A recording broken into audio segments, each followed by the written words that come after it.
Morning mga kabeshi! Alam mga kabistak, ang ating lutuin ay shiitake mushroom and beef tendon. I-stir fry lang natin. Lagyan natin ng oyster sauce. Yan ang ating isawag natin. Oyster sauce. Lagyan natin light soy sauce at saka sugar. At saka syempre may paminta. Stir fry natin sa garlic. And brown na yung ating garlic. Ilagay na natin yung ating beef tendon.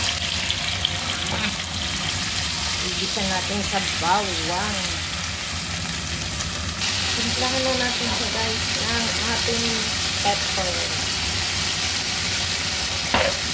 Konting asukal at saka chicken powder, palasa.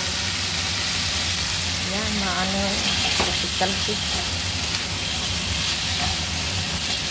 Lagyan natin ng konti sa fry.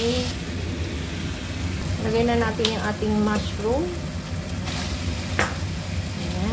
Stir fry natin yan.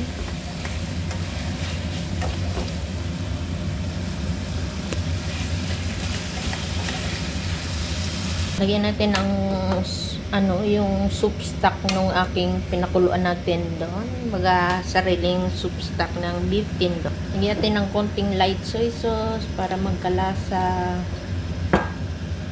Lagyan natin ng konting salt.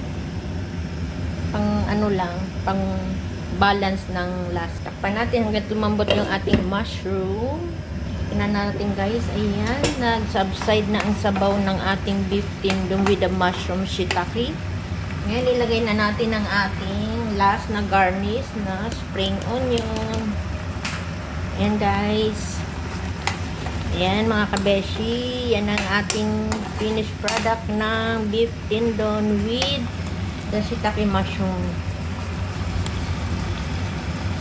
Ayan, luto na ang ating ulam for lunch. Yummy na po yan. Ayan guys. Luto na ang ating food for today. Thank you for watching.